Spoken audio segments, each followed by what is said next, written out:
Ya, shalom. Terima kasih buat Pak Eko dan Ibu yang sudah memimpin pujian pagi hari ini ya. Baik, sebelum kita berdoa, saya ingin membagikan kebenaran firman Tuhan. Mari saudaraku, kita buka firman Tuhan. Ya, temanya adalah persembahan kita.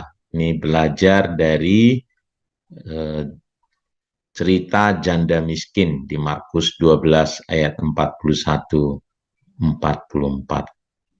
Ya, saya bacakan untuk kita semua. Markus 12 ayat 41 sampai 44. Pada satu kali Yesus duduk menghadapi peti persembahan dan memperhatikan bagaimana orang banyak memasukkan uang ke dalam peti itu. Banyak orang kaya memberi jumlah yang besar.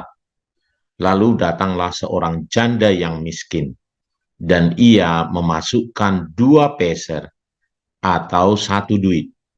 Maka dipanggilnya murid-muridnya dan berkata kepada mereka, "Aku berkata kepadamu, sesungguhnya janda miskin ini memberi lebih banyak daripada semua orang yang memasukkan uang ke dalam peti persembahan.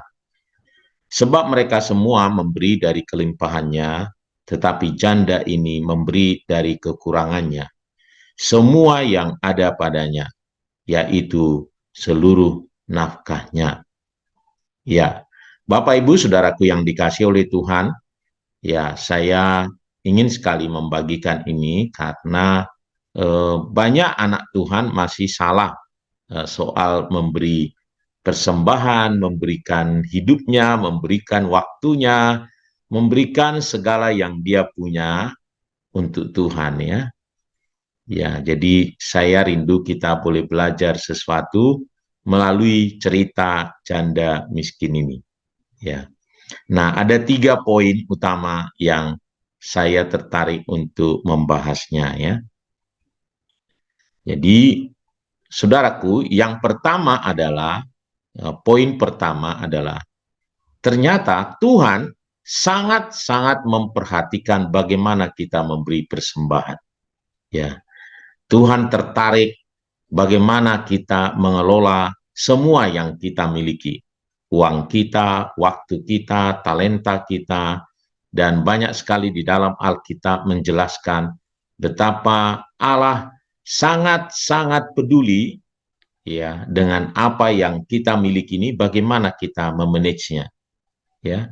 Bagaimana kita mengelola waktu kita, bagaimana mengelola talenta kita, bagaimana mengelola uang kita ya.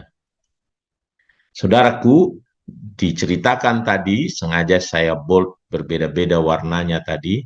Jadi Allah Yesus Tuhan kita itu memperhatikan siapa-siapa yang memberi, ya. Dia perhatikan. Ya banyak kita mungkin ya eh, kalau boleh tidak perlu diketahui gitu ya, tetapi Allah sangat tertarik memperhatikannya.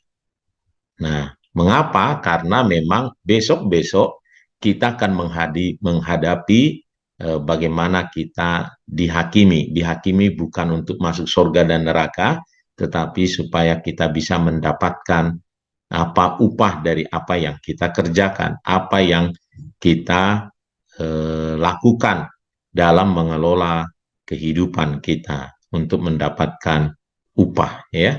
Bukan hanya nanti, tetapi sekarang juga begitu. Sebab firman Tuhan berkata, kalau kita setia dalam perkara-perkara kecil, maka ia akan memberikan kepada kita tanggung jawab dalam perkara-perkara besar. Kerajaan sorga seperti juga talenta katanya. Ya, dia mau kita menjalankan talenta kita. Jadi menarik sekali. Yang pertama adalah pelajaran yang pertama yang kita harus petik dari cerita ini adalah Allah peduli. Jadi bagaimanapun kita mengelola uang kita, mengelola talenta kita, dia tahu, ya, dia perhatikan.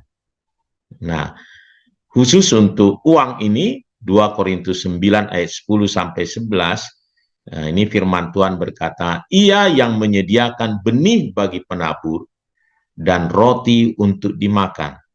Ia juga akan menyediakan benih bagi kamu dan melipat gandakannya dan menumbuhkan buah-buah kebenaranmu. Kamu akan diperkaya dalam segala macam kemurahan hati yang membangkitkan syukur kepada Allah oleh karena kami. Jadi Allah sangat concern soal pemberian kita, bukan hanya sekedar bagaimana kita mengelola apa yang kita terima, tetapi karena dia concernnya adalah supaya ia menyediakan benih bagi kita lagi, melipat gandakannya, menumbuhkan buah-buah kebenaran kita. Ini penting sekali kita mempersembahkan sebagian dari yang kita terima itu, sebagian adalah roti untuk dimakan, tapi sebagian lagi adalah benih untuk kita tabur. Berapapun yang kita dapat, sebagian itu adalah roti untuk dimakan, dan sebagian lagi adalah benih yang harus kita tabur. Jadi seringkali karena ya kita dapat, ya banyak orang dihabiskan semua. Seorang petani yang baik tentu kalau dia panen, maka dia harus sediakan benih lagi untuk dia tabur kembali, supaya ia bisa panen kembali. Nah, Allah firman Tuhan berkata di sini, ya dia konsen karena dia ingin melipat gandakannya dan menumbuhkan buah-buah kebenaran. Jadi itu adalah poin pertama. Allah sangat-sangat memperhatikan kita bagaimana kita mengelola uang kita.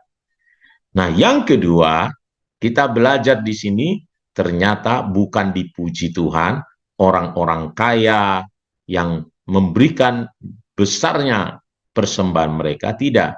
Tetapi dia justru memuji janda miskin ini. Ya, kenapa? Karena poin kedua yang penting adalah bukan soal jumlahnya. Ya, Allah menghargai, mengukur persembahan kita itu dari kasih, dari pengabdian, dan dari pengorbanan yang terkandung dalam persembahan itu. Apakah kita mempersembahkannya dengan kasih, ya, dengan kerelaan, dengan pengabdian, atau dengan pengorbanan, atau karena terpaksa, atau hanya sekedarnya. Nah, saudaraku, supaya kita mengerti berapa yang dipersembahkan oleh janda miskin ini ya, 1 peser uang itu sama dengan 1/128 dinar, atau 1 dinar adalah 128 peser uang. Nah, karena 1 dinar adalah upah 1 hari kerja, maka untuk saat ini harga 1 peser itu saat ini ya, kira-kira kalau 120 ribu upah 1 hari kerja, maka 2 peser uang adalah 120 dibagi 128 dikali 2 karena 2 peser. 2 peser. Nah, saya sudah kalkulasi itu sebesar Rp1.875. Kalau kita bulatkan mungkin 2.000 nih. Sekarang, untuk zaman sekarang, 2.000 lah persembahan janda miskin ini. Ya, ya, saya percaya memang itu ukuran yang kecil. Ya, walaupun kalau di persembahan gereja sekarang ini masih ditemukan uang 2.000 ya. Ya, mungkin dia bagian dari janda miskin ya. Ya, saudaraku, betapa sedikitnya persembahan janda miskin ini. Kenapa? Karena dia janda miskin. Tetapi Allah memuji dia. Kenapa? Karena ukuran kepada Tuhan kita itu adalah kasih. Kasihnya, karena kasihnya dia rela memberikan uang Rp2.000, memberikan persembahan. Karena pengabdiannya, karena dia mau ikut terlibat, itu yang dia bisa kasih. karena dia ingin berkorban. Nah, 2 Korintus 9 ayat 7, firman Tuhan berkata, hendaklah masing-masing memberikan menurut kerelaan hatinya. Jangan dengan sedih hati atau karena paksaan, sebab Allah mengasihi orang-orang yang memberi dengan sukacita. Ini poin yang kedua yang kita bisa belajar. Jadi bukan karena jumlahnya Tuhan menghargai, tetapi diukur dari kasih kita, dari pengabdian kita, dan dari pengorbanan. Ukuran apakah dia berkorban, mengabdi, atau tanda kasihnya. Ya, kalau kita dengan memberi dengan kasih, tentu memberi yang terbaik untuk Tuhan. Kalau kita mengasihi seseorang, maka kita kasih yang terbaik. Kalau dia mengabdi, berarti ukuran mengabdi adalah dengan sungguh-sungguh, dengan semua yang bisa dia lakukan. Ya, demikian dengan pengorbanan. Ya. Itulah yang dilihat oleh Tuhan, bukan kuantitas jumlah nilai uang itu. Nah, yang ketiga, ini poin yang sangat penting, saudaraku. Ya, jadi ketika Yesus melihat janda miskin itu memberi, ya, dia tidak melarang, dia tidak berkata bahwa, wah kamu masih miskin, tak usah memberi. Karena apa? Semua orang wajib memberi. Mau dia orang berkemampuan atau tidak. Siapapun wajib memberi, memberikan persembahan, bukan tergantung atas kemampuannya. Ya, ya saudaraku, beberapa waktu lalu ada viral gitu ya. Jadi ada seorang pendeta berkata, kalau engkau belum, kalau orang tuamu sakit, membutuhkan uang, lebih bagus persepuluhanmu kasih ke orang tuamu. Gitu. Lalu banyak yang memujinya. Ya, jadi dia memberi pesan seolah-olah kalau kita belum mampu memberi persembahan, tidak usah kasih persembahan. Seolah-olah demikian. Jadi yang ditangkap demikian. Ya, tapi kalau kita lihat kebenaran firman Tuhan, tidak demikian ya. Itu hanya ya penafsiran sendiri karena itulah yang masuk akal. Saudaraku, firman Tuhan, kebenaran itu bukan soal masuk akal atau tidak. Dalam mengikut Tuhan, malah Yesus berkata, kalau engkau lebih mengasihi orang tuamu daripada aku, engkau tidak layak. Ada orang mengikut Tuhan, saya izin dulu, saya menggarap ladang yang baru saya beli. Anda tidak layak. Saya mau menguburkan orang tua saya dulu. Nah, sampai dia katakan, biarkan orang mati menguburkan orang mati. Jadi bukan masuk logikanya, kebenaran bukan soal itu. Nah, kalau benar, misalnya, ya, kalau dia tidak mampu, maka dia akan berkata stop. Ya, Yesus akan berkata jangan. Malah dia akan kasih misalnya uang untuk dia. Nggak usah kasih persembahan, ini uang. Apa susahnya buat Tuhan? Tetapi justru Tuhan memuji perbuatan janda miskin ini. Ya, dia memberikan karena pengabdian, karena pengorbanan. Dia berkorban. Dia berkata, orang lain memberi dari kelebihannya, tetapi dia memberi dari kekurangannya. Demikian pula ada juga janda yang dicontohkan di dalam perjanjian lama ya. Jadi janda di Sarfat, dia sudah mau mati, tetapi Tuhan justru datang ke dia, suruh dia memberi makan Elia. Ya, sampai dia katakan, ini nggak masuk akal. Habis saya masak ini kami akan mati. Tetapi bagaimana mungkin engkau seorang nabi berkata kepada saya, kata janda ini, ya, buatkan roti untuk saya. Tidak, ini adalah kata Tuhan, kata Nabi Elia. Dan akhirnya dia patuh, mukjizat Tuhan terjadi.